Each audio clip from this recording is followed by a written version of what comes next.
நாவன்மையின் அடையாளம், சொல்வன்மையின் அடையாளம், பொருள் செறிவின் அடையாளம். ஆம், வவா செல்லத்துரை என்பது ஒரு பெயர் அல்ல, தமிழின் சொல்வன்மைக்கும் நாவன்மைக்கும் பொருட்செறிவுக்குமான ஒரு அடையாளம் என்று சொல்லலாம்.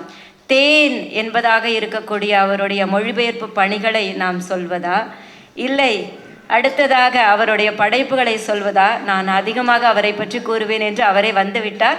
இதோ கதை சொல்லி திரைக்கலைஞர் எழுத்தாளர் வவா செல்லத்துரை அவர்களை உங்களுடைய பலத்த கரவொலிகளோடு வருக வருக என்று வரவேற்கிறோம்.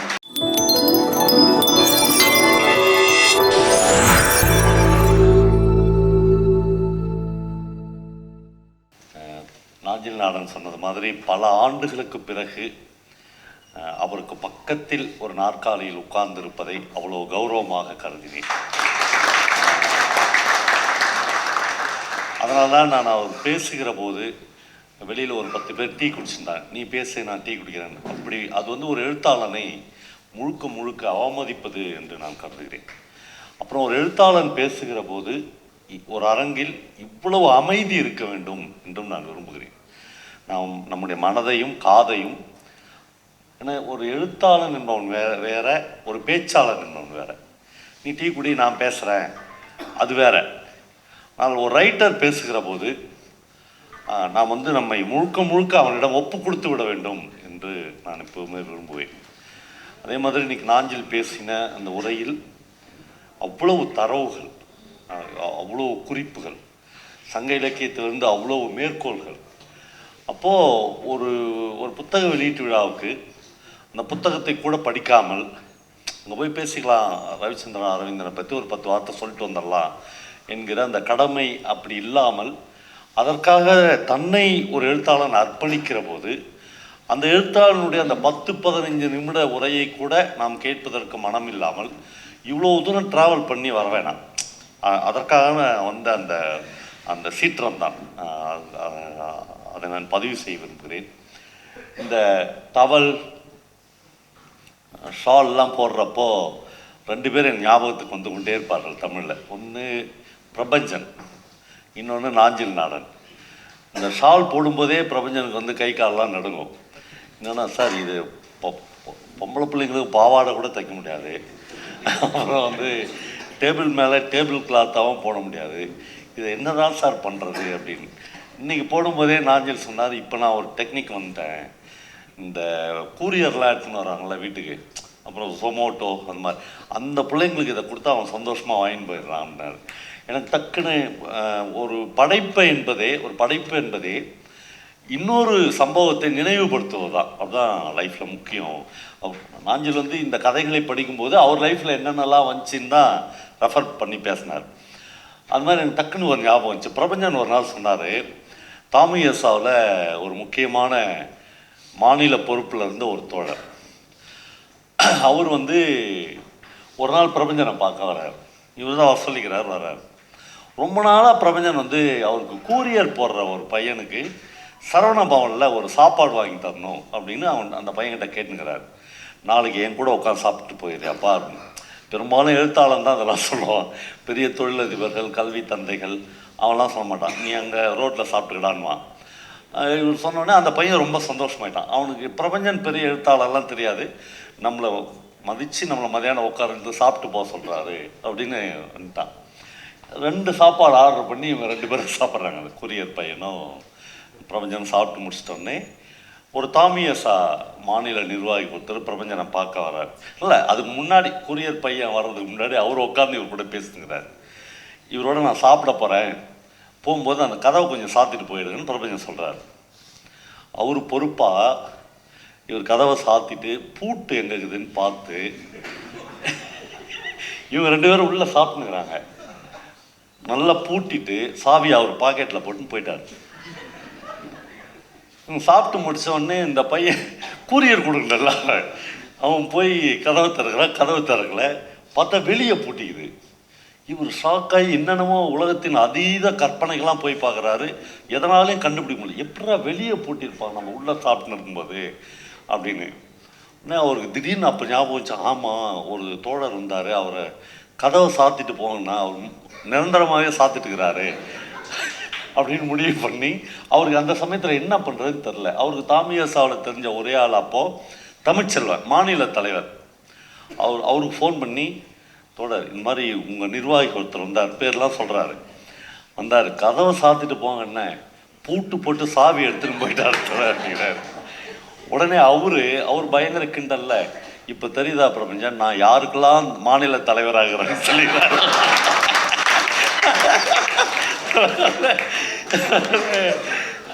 அதுக்கப்புறம் தமிழ்ச்செல்வன் அவருக்கு ஃபோன் பண்ணுறாரு. ஃபோன் பண்ணி எங்கே இருக்கீங்க அப்படின்னு, பெரம்பூர் தாண்டி போயிடுறாரு.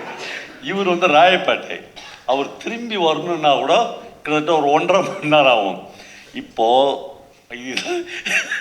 இதில் ரொம்ப டாப் மோஸ்ட் விஷயம்னா, இவ்வளோ நேரம் இந்த ப்ராசஸில் அந்த கூரியர் பையனை பார்க்கவே இல்லை பிரபஞ்சன். இப்போ தான் பார்க்குறாரு. கண்ணில் தண்ணி கலங்க. அவன் சொல்கிறான், சார் நான் ரெகுலராக சாப்பிட்ற இடத்துல சாப்பிட்டு இருப்பேன் சார், உங்களை நான் சாப்பாடா சார் கேட்டேன். நான் எப்படி சார் இவ்வளோ பேருக்கு போய் கூரியர் கொடுக்க முடியும், இன்னோட என் வேலை போச்சு சார் அப்படின்னா. எனக்கு இல்லைன்னா ஒரு நல்ல கதை படிக்கிற போது அல்லது ஒரு நல்ல சம்பவங்கள் நினைவுக்கு வருகிற போது அது தொடர்பாக அடுக்கடுக்கடுக்காக பல சம்பவங்கள் ஒருத்தவங்க ஞாபகம் வந்துச்சுன்னா இது நல்ல படைப்புன்னு அர்த்தம். எனக்கு வந்து நான் என்னுடைய அப்புறம் சமீபத்தில் எனக்கு வந்த சில ஒப்பீனியன்ஸ் என்னென்னா, இந்த புத்தக வெளியீட்டு விழாக்கள் மாதிரி அராஜகமான ஃபங்க்ஷன்ஸ் உலகத்திலே இல்லை. ஏன்னா இப்போ என்னென்னா, நான் வந்து இது வந்து ரொம்ப குப்பை, இதெல்லாம் நீங்கள் படிக்காதீங்கன்னு சொல்லிட்டு போயிடவே முடியாது. பாவம் அவர் அவ்வளோ கஷ்டப்பட்டு ஒரு மீட்டிங்கில் எடுத்துக்கிறாரு. இல்லை அப்படி இல்லைன்னா என்ன பண்ணலான்னா, என்னுடைய வாசிப்பு அனுபவத்திலேருந்து இதில் எது நல்ல கதைகள் நான் சொல்லலாம், நாஞ்சிலுடைய வாசிப்பு அனுபவத்திலேருந்து எது நல்ல கதைகள் அப்படின்னு ஒன்று பகிர்ந்துக்கலாம். ஆனால் தாமியசா தோழர்கள்லாம் என்ன பண்ணலான்னா, இந்த ஃபார்மெட் இருக்குல்ல, ஒரு 2 பேர் சிறப்புரையாற்றுவார்கள், ஒருத்தர் வாங்கிக்குவார், ஒருத்தர் பெற்றுக்குவார். ஒருத்தர் ஜெயகாந்தன் வந்து திருவண்ணாமலை பேசும்போது சொன்னார், ஒருத்தன் வாங்கிக்கிறான், ஒருத்தன் வெளியிடுறான், ஒருத்தன் வாங்கிக்கிறான், எவன்டா படிக்கிறான் அப்படிங்கிறாரு. கேட்டுட்டு அவர் இன்னொன்று சொன்னார், சார் எனக்கு அப்படியே மனசே நடுங்குது அந்த வார்த்தை. ஒரு நல்ல புத்தகம் என்பது பிரிண்ட்லேருந்து வெளியே வருதில்லை, அப்பொழுதே அதற்கு சிறகு முளைத்து விடுகிறது, அது தன் வாசகங்களை நோக்கி போய்கொண்டே இருக்கிறது. அப்போ நடுவில் இந்த வெளியீட்டு விழாக்கள் அதெல்லாம் தேவையே இல்லை. ஆனால் அந்த பீரியடு வேற, அந்த காலம் வேற, இந்த பீரியடு வேற. இந்த காலத்திற்கு நாம் இப்படி ஒரு புத்தகம் வந்துக்குது அப்படின்னு தமிழில் சொல்ல வேண்டியது. இப்போது நான் ஏற்கனவே சொன்ன மாதிரி ஒரு நல்ல படைப்பை படிக்கிற போது வேணும். இந்த இதில் ஒரு கதையில் ஒரு அம்மா வந்து ஒரு பையன்கிட்ட சாகிற தருணத்தில், அப்போ கூட பையன்கிட்ட சொல்லவங்க வீட்டுக்கார்ட்ட சொல்கிறாங்க, நான் சாக போகிறேன், அந்த ரகசியத்தை பையன்கிட்ட நீங்கள் சொல்லிடுங்க. பிரமாதமான இடம், ஒரு பெரிய மாஸ்டருக்கு கை வர வேண்டிய இடம். இன்னும் எல்லாம் முடிஞ்சிடுது, டெத்து வீட்டில் எல்லாம் முடிஞ்சிடுது. அம்மாவை போய் பரியல் பண்ணிட்டு வந்துடுறாங்க. அப்பா வந்து அம்மாவை கிடத்தி வச்சுருந்த அந்த பெஞ்சில் ஒரு எட்ஜில் உட்காந்துக்கிறார். என்ன பண்ணுறதுன்னு தெரியாத பையன் வந்து எதிரில் ஒரு நாற்காலில் 2 பேர் தான் மீண்டு போகிறார்கள். நண்பர்களே, உமா மகேஸ்வரனுடைய ஒரு பிரமாதமான டைட்டிலை நானும் நாஞ்சிலும் இப்போ பேசினோம். இந்த உலகத்தில் நாம் குறித்து வைத்துக் கொள்வோம், யாரும் யாருடனும் இல்லை. நான் பெரிய ஜாதி, நான் பெரிய கம்பெனி வச்சுக்கிறேன், நான் இவ்வளோ பேரோட இருந்து நான் பெரிய பொலிட்டிக்கல், யாரும் யாருடனும் இல்லை. இந்த பையன் தனியாக உட்காந்துக்கிறான், அப்பா தனியாக உட்காந்துக்கிறாரு. வார்த்தைகள் எதுவும் 2 பேர்கிட்ட இல்லை. அப்பா அப்படி 2 வார்த்தையை கோர்வையாக பேசி கூட அந்த பையன் பார்த்ததே இல்லை.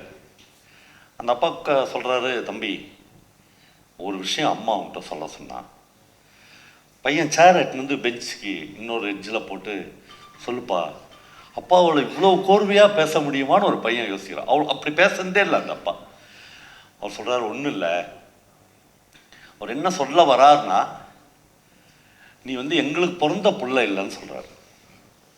ஆனால் அந்த வீட்டில் அவன் தான் எல்லாமே. நாங்கள் வந்து எங்களை 5-6 வருஷம் ஆச்சு கல்யாணம் ஆகி கோயம்புத்தூரில் இருக்கும்போது. அப்போல்லாம் எல்லாருமே அம்மாவை பார்த்து இன்னும் புழு பூச்சி இல்லையான்னு கேட்பாங்க. அந்த வெக்கை தாங்க முடியாமல், அந்த அனல் தாங்க முடியாமல் திருப்பூருக்கு போயிட்டோம்.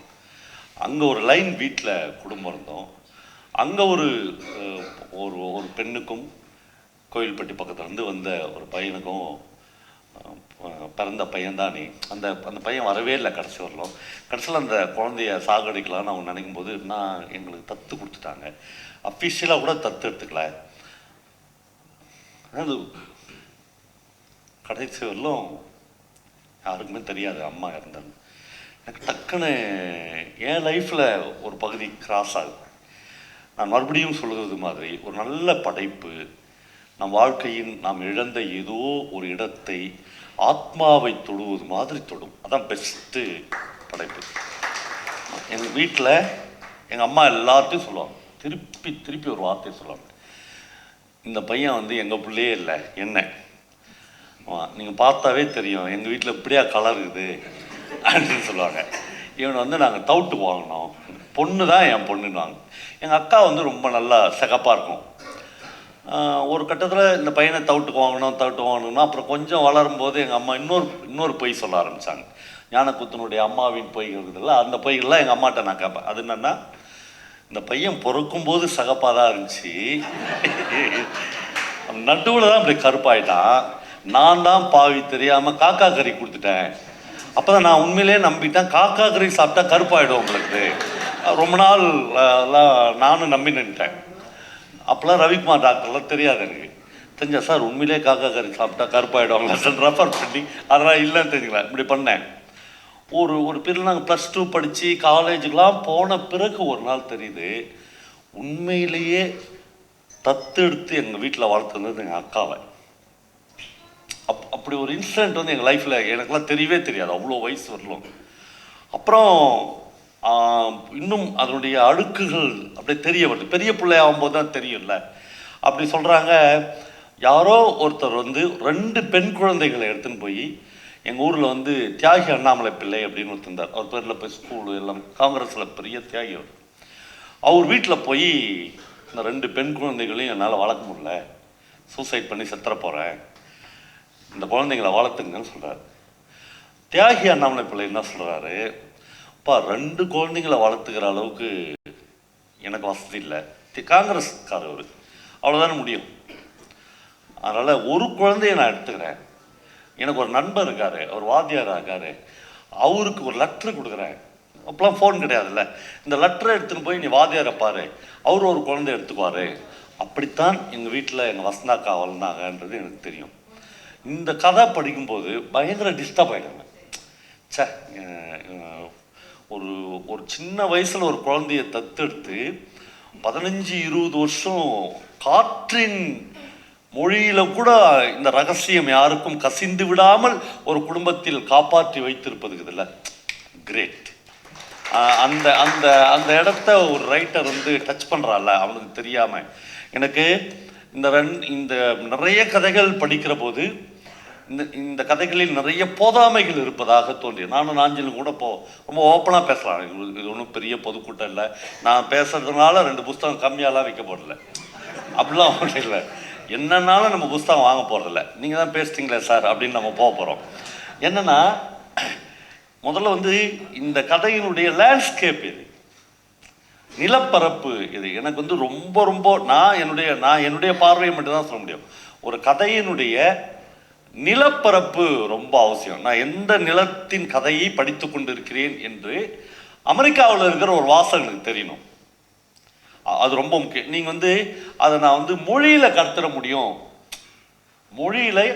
மொழியில் ஓரளவு கடத்தி விட முடியும். ஆனால் எதெல்லாம் அது வரணும்னா, இப்போ கோயம்புத்தூர் மாவட்டத்தில் உள்ள அல்லது கோயம்புத்தூர் நகரத்தில் உள்ள மாநகரத்தில் உள்ள நீங்கள் பார்த்த பல தாவரங்களின் பெயர்கள், பல மரங்களின் பெயர்கள், பல பறவைகளின் பெயர்கள், இதெல்லாம் உங்களை அறியாமலேயே அந்த கதையில் பதிவாகட்டும். அப்போதுதான் நீங்கள் ஏதோ ஒரு ஒரு 5000 கிலோமீட்டருக்கு அப்பால் இருந்து மொழிபெயர்த்தோ அல்லது தமிழிலோ இந்த கதையை படிக்கிற ஒருவனுக்கு இந்த கதையின் சூடு அப்படியே அவனுடைய ரத்தத்தில் போய் படியும். நீங்கள் வெறும் டைலாக்லேயே அல்லது வெறும் உங்களுடைய உரைநடையிலேயே ஒரு கதையை முழுக்க எழுதி முடிக்கிற போது, இப்போ நான் வந்து என்னுடைய வலி அப்படின்னு ஒரு கதை எழுதினேன். அந்த கதையில் அந்த கதையில் அவன் ஒரு வெப்பாள மரத்தடியில் உட்கார்ந்துருந்தான்னு ஒரு வரி வந்துச்சு. நான் பிளான் பண்ணி அதை எழுதலை. பல பேருக்கு என்கிட்ட கேட்டாங்க, சார் வெப்பாள மரம்னா என்ன சார் அப்படின்னு. ஏன்னா பல மாவட்டங்களில் அல்லது பல ஊர்களில் வெப்பாள மரங்களே இல்லை. இப்போ எங்கள் மாவட்டங்களில் எங்கே பார்த்தாலும் வேப்ப மரத்துக்கு ஈக்குவலாக வெப்பாள மரம் இருக்குது. அந்த அந்த அந்த மரத்தை இலையக்கிள்னா பால் வரும், மேலே தட்டினா பால் வரும். இது வந்து ஒரு கதையில் வந்து பதிவாகி கொண்டே வருகிற போது அந்த கதை இன்னும் அடர்த்தியாக வருகிறது. அப்படி மேடம் சொன்னாங்களே ஒரு பிரமாதமான கதை, அந்த பையன் என்ட்ராய் வந்து மறுபடியும் அவன் திரும்பி போகிற போது கடத்துகிற பெயின், அந்த அந்த வலியை கடத்துகிற இடம் இருக்குல்ல, அது ரொம்ப முக்கியமான கதையாக இருக்கிறது. அப்புறம் எனக்கு ஒரு கதையெல்லாம் படிக்கும்போது எதுக்குடா இவ்வளவு பெயினை வந்து மனுஷன் கொடுக்கணும். என்னென்னா நாஞ்சிலுக்கு வந்து 79ன்னு சொன்னார், எனக்கு வந்து 61. ஆனால் அந்த 60 கிராஸ் பண்ணோடனே உண்மையிலேயே இந்த மாதிரி கதைகள்லாம் படிக்கும்போது வாழ்க்கையை பற்றியான ரொம்ப பயம் வருது. என்னென்னா நம்ம கடைசி நாட்களில் யார் வீட்டில் இருப்போம்? நம்ம தனியாக இருப்போமா, பையன் வீட்டில் இருப்போமா, பொண்ணு வீட்டில் இருப்போமா? அந்த அந்த அந்த அப்படி யாரையாவது சார்ந்திருக்கிற முதுமையின் காரணமாக யாரையாவது சார்ந்திருக்கிற தருணங்களில் ஏதாவது ஒரு சொல் ஏற்படுத்துகிற அவமானங்களை இந்த மனிதர்கள் எப்படி தாங்கிக் கொள்ளப் போகிறார்கள் என்பதுதான் ரொம்ப முக்கியமான விஷயமாக இருக்கிறது. இந்த வாழ்க்கை சூழலில் இது தவிர்க்க முடியாததாகவும் இருக்குது. அந்த அந்த கூட்டு குடும்பத்திலிருந்து அந்த கதையில் வேணாப்பா நீ தனியாக போயிடு, ஒரு பிரச்சனையும் இல்லை அவங்க வீட்டில். ஆனால் அந்த அம்மா உள்ளார்ந்து என்ன நினைக்குதுன்னா, இந்த வீட்டில் நம்ம பையன் புதுசாக கல்யாணம் ஆகிக்கிறான், கல்யாணம் ஆகி நம்ம மருமகளோடு இருக்கிறான், இந்த வீட்டில் எல்லாரும் படுத்து முடித்த பிறகு தான் இவங்க ரூமுக்குள்ளேயே இவங்க போக முடியும். அது வந்து எவ்வளோ பெயின். ஒரு எதேச்சியாக 2 பேரும் அந்த தம்பிங்கெல்லாம் பேசியிருந்தா கூட இவங்க வந்து அது வரல வெயிட் பண்ணணும்.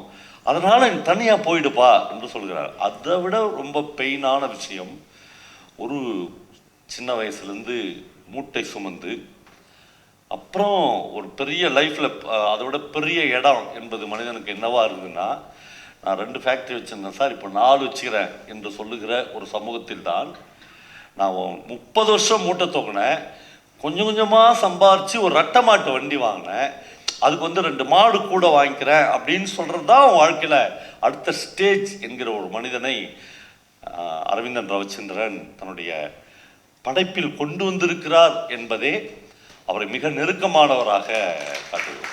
எனக்கெல்லாம் அந்த மனுஷன் வந்து அப்படியே அவனை கட்டி பிடிச்சி நான் தூங்கணும் என்கிற உணர்வு வந்துச்சு. ஏன்னா நம்ம எல்லாருமே அப்படி புரண்டு அப்படி படுத்து சேத்தலையும் மணல்லையும் மண்லையும் படுத்து எழுந்த குடும்பங்களிலிருந்து வந்தவர்கள் தான்.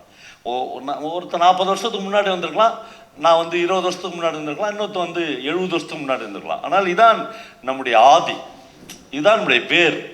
அந்த வேரை போய் ஒருத்தன் தொடும்போது அந்த கதை நம்மளுக்கு ரொம்ப டச் ஆகுது. நம்ம வந்து இன்னும் அந்த என்னென்ன பிரச்சனைகள்லாம் அவனுக்கு வருதுன்னா, இப்போ இந்த பையன் வந்து கவர்மெண்ட்டில் ஒரு முக்கியமான போஸ்ட்டுக்கு போயிடுறான். அப்படி மாடு வளர்த்து வண்டி ஓட்டி அந்த அம்மாவும் அவனும் மாடாக உழைச்சி, சித்தலிங்கையான்னு உங்களுக்கு ஒரு ரைட்டர் தெரியும், கர்நாடகாவில் மிக முக்கியமான ரைட்டர். அவர் ஊரும் சேரியும் அப்படின்னு ஒரு நான் ஃபிக்ஷன் புக் எழுதினார், தமிழில் வந்திருக்கார். அவர் எழுதுகிறாரு, நாங்கள் அதிகாலை 5 மணிக்கெல்லாம் எனக்கு தூக்கம் போய்விடும். எங்கள் வீட்டுக்கு பக்கத்திலேயே ஒரு குட்டிச்சுவர் இருக்கும். அந்த குட்டிச்சுவர் ஒதுக்கத்தில் நின்று தான் நான் வந்து காலையில் சிறுநீர் கழிப்பதற்காக வருவேன். அந்த எங்கள் வீட்டுக்கு அப்புறம் வீடே கிடையாது, எல்லாமே நிலம். நான் அந்த அதிகாலையில் பார்க்கிற போது ஒரு ஓவியம் மாதிரி ஒரு மனிதன் ஏர் ஓட்டின்னு வருவான். அந்த அதிகாலையில் நான் சிறுநீர் கழிச்சுட்டு அந்த மனுஷனை பார்த்துன்னே இருப்பேன். கிட்ட வரதான் தெரியும், அப்படி ஏர் பூட்டி இருக்கிற அந்த ஏர் மாட்டில் ஒன்றுதான் மாடு, இன்னொன்று மனிதன் என்பது எனக்கு தெரியும்.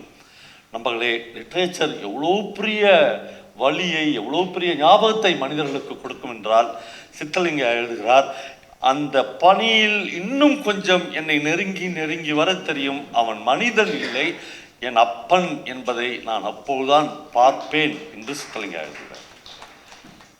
எவ்வளோ பவரான ஒரு விஷயத்தை அவன் தன்னுடைய ஒரு எழுத்தின் மூலமாக உங்களுக்கு கடத்தான். அவன் சொல்கிறான், நீங்கள் எல்லாம் ஒரு கல்யாணத்துக்கு பத்திரிகை கொடுத்து கல்யாணத்துக்கு கூப்பிட்டா எத்தனை மணிக்கு போவீர்கள்? அந்த கல்யாண ரிசப்ஷனுக்கு 7 மணி நம்மளுக்கு டைம். அந்த கல்யாண முகூர்த்தத்துக்கு 6 மணின்னா 5:30 மணிக்கு போய் நிற்பீர்கள். நானும் என் பாட்டியும் பெங்களூரில் எங்களுக்கு யாரும் பத்திரிகை கொடுத்ததில்லை. ஆனால் எல்லார் வீட்டு கல்யாணத்துக்கும் நானும் எங்கள் பாட்டியும் போவோம்.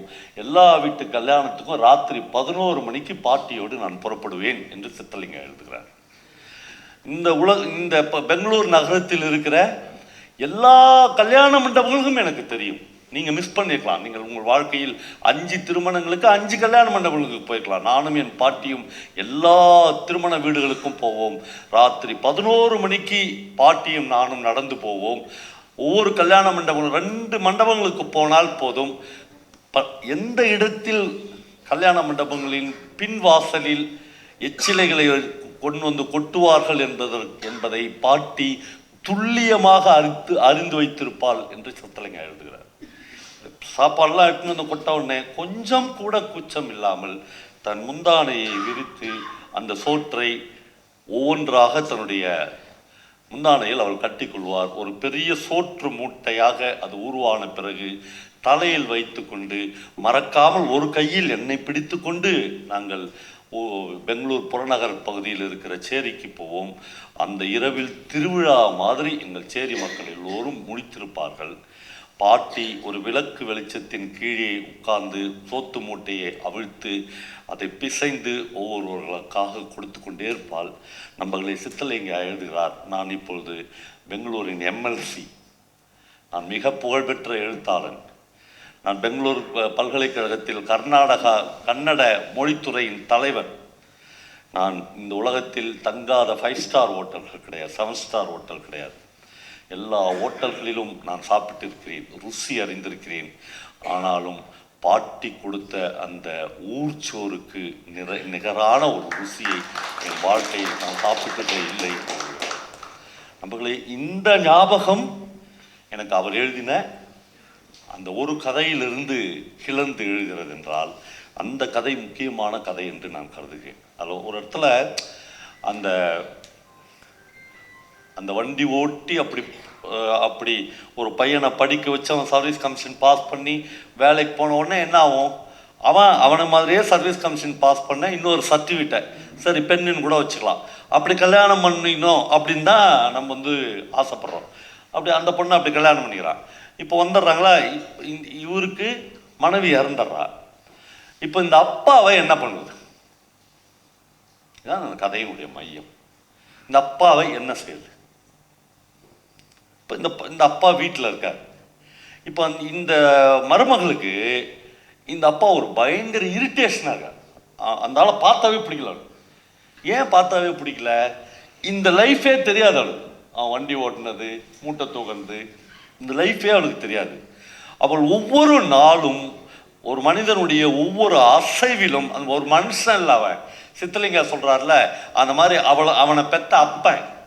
ஆனால் ஒவ்வொரு அசைவிலும் அவன் இவனை அவமானப்படுத்தி கொண்டே இருக்கிறார்.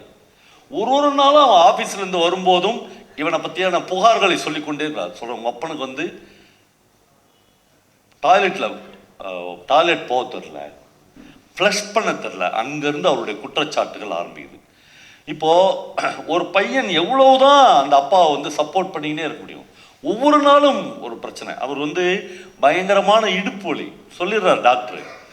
இதுக்கு மேலெல்லாம் நீ மூட்டை தூக்கவே முடியாது, இதுக்கு மேலெலாம் நீ வண்டி இழுக்கவே முடியாது, கம்ப்ளீட்டாக பேக் போன் அவ்வளவும் உனக்கு ஸ்பாயில் ஆயிடுச்சு, வீட்டிலையே படுத்துக்கோ, ரெஸ்ட் எடுத்துக்கோ, ஆயில் தடவிக்கோ. ஒரு ஆயில் தடவை. அந்த பையன் எவ்வளோ பிரியமான சீன் அது. அப்பா இன்னைக்கு எண்ணெய் போட்டியா, இப்போ எப்படி இருக்குதுன்னு கேட்குறான் அவன். நல்லா தான் இருக்குது. எங்கே நல்லா இருக்குது, வேட்டியில் எண்ணெய் ஒட்டிக்கல, ரூமில் தான் யாரும் இல்லைல்ல, நீ வேட்டியெல்லாம் அவுத்துட்டு உடம்பு முழுக்க எண்ணெய் தடவுகன்னு சொல்கிறான். இப்போது அடுத்த நாள் அது ஒரு பெரிய பிரச்சனையாக வெடிக்கிறது. அவன் சொல்கிறான், நான் திடீர்னு கதவை திறந்தா அவங்க அப்பா நிர்வாணமாக படுத்துனுக்கிறான். ஐயோ இதை என்னால் தாங்கவே முடியாது, செத்துடலாம், அவர் சூசைட் பண்ணி செத்துடலாம், ஒரு பிரச்சனை ஒழிஞ்சிருக்கும். அவ்வளோ கோபம் வருகிறது. இந்த கோபத்தை ஒரு கேரக்டர் மூலமாக ஒரு ரைட்டர் வந்து நமக்கு கடத்துறல, அதான் அவனுடைய வெற்றி என்று கருதுகிறேன். கடைசியில் அந்த கதையை வந்து எப்படி முடிக்கிறார், இன்னும் பெயின் வலி கொடுத்து கொண்டே இருப்பது. அவர் கடைசியில் இதுலேருந்து தப்பிக்கிறதுக்கு என்னதான்டா பண்ணுறது அப்படின்னு முடிவு பண்ணி அப்பாட்ட சொல்கிறாரு, அப்பா நீ வந்து மேட்டுப்பாளையம் ஊர், சொந்த ஊர், நீ ஒரு வாரம் போய் ஊரில் இருந்துட்டு வரையா, ஏன்பா நான் ஏதாவது தப்பு பண்ணிட்டேனா கேட்கிறார். நண்பர்களே, அந்த கையால் ஆகாத தனம் என்று கிராமத்தில் சொல்வார்கள், அல்லது கையற்ற நிலம், கையறு நிலை என்று சொல்வார்கள். நான் ஏதாவது பண்ணிட்டேனாப்பா, இல்லை அதெல்லாம் ஒன்றுமே இல்லை, சும்மா போய் நீ ஒரு வாரம் ஊரில் இருந்துட்டு வா என்று சொல்லி அவரை கூட்டின்னு போய் இவனே ஒரு கால் டாக்ஸி பிடிச்சி அவருக்கு ஃபோன்லாம் வாங்கி கொடுப்பான். அவர் அந்த ஃபோன்லாம் சட்டையே பண்ண மாட்டார். ஃபோன்னு ஒரு பொருள் நம்ம பக்கத்தில் ஒரே ஒரு டெய்லர் ஃப்ரெண்ட் இருப்பார், ரொம்ப பிரமாதமான கதை. இவன் விட்டுட்டு வந்துடுவான் அன்றைக்கி. ஆனால் விட்டுட்டு வந்தாலும் கூட பல தடவை அப்பாவுக்கு ஃபோன் பண்ணினே இருப்பான், அப்பா எப்படி இருக்கிறாருன்னு. ஃபோன் ரிங் ஆகும், யாருமே எடுக்க மாட்டாங்க. ரொம்ப பயந்து போய் இவன் ஆஃபீஸ் வந்து லீவ் போட்டு இவனுக்கு துணைக்கு ஒரு ஆளை கூட்டின்னு போய் நாம் தப்பு பண்ணிட்டோமோ, நாம் சரி பண்ண வேண்டியது அப்பாவை இல்லை, அப்பாவை ஊருக்கு அனுப்பிச்சிடக்கூடாதோ, இப்படிலாம் பல மனநிலைகளுக்கு போய் கடைசியில் அப்பாவை விட்டு அந்த பாரம்பரியமான வீட்டை போய் தடைச்சி உடைச்சி இல்லை பார்த்தா இவன் எதிர்பார்த்தது மாதிரியே 3 பிள்ளைகளையும் 2 பொன் பிள்ளைங்களையும் பையனையும் பெற்ற அந்த அப்பா தூக்கில் தொங்கி கொண்டிருந்த ஒரு காட்சியை எழுதுகிறார். ஒரு இதுக்கு மேலே ஒரு ரீடர் வந்து இந்த கதைகளை எப்படி படிப்பது தெரியவில்லை. நண்பர்களே, நான் இன்னும் நீட்டிக்க விரும்பவில்லை. ஒரு நல்ல படைப்பு என்பது எப்பொழுதுமே ஒரு வாசகன் படித்த பல நல்ல படைப்புகளை அவனுக்கு நினைவுபடுத்தும். ஒரு நல்ல படைப்பு என்பது ஒரு மனிதனுடைய வாழ்க்கையில் அவன் சந்தித்த அபூர்வமான தருணங்களை, துரோகம் இழைத்த தருணங்களை, அவன் சந்தித்த மரணங்களை, அவன் சந்தித்த சந்தோஷங்களை, அவன் சந்தித்த காதலை, அவன் சந்தித்த காமத்தை, எல்லாவற்றையும் ஒரு படைப்பு தான் ஞாபகப்படுத்தும். எனக்கு நான் பிழை என்கிற இந்த புத்தகம் அப்படி பல தருணங்களை மீட்டு கொடுத்தது. நன்றி.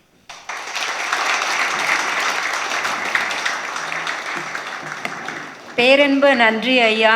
யாரும் யாருடனும் இல்லை என்பதாக தொடங்கி ஆத்மாவை தொடுவதே ஆகச்சிறந்த படைப்பு என்பதை தன்னுடைய வாழ்வியல் அனுபவங்களிலிருந்தும் இலக்கிய தரவுகளிலிருந்தும் எடுத்து கொடுத்து அரங்கையே அறிவுச் செறிவால் மட்டுமல்ல அன்பாலும் நிறைத்திருக்கிறார். கதைகளின் உணர்வுகளின் வலிகளை அப்படியே நம்முன் கடத்தி அபூர்வ தருணங்களை தருவதே ஆகச்சிறந்த படைப்பு என்ற ஒரு ஆழமான புரிதலையும் கொடுத்தமைக்கு மிக்க நன்றி. அற்புதமான இந்த சிறப்புரை வழங்கிய திரைக்கலைஞர் நம்முடைய பவா செல்லத்துரை அவர்களுக்கு பேரன்பு கரவொலிகளை உரித்தாக்கி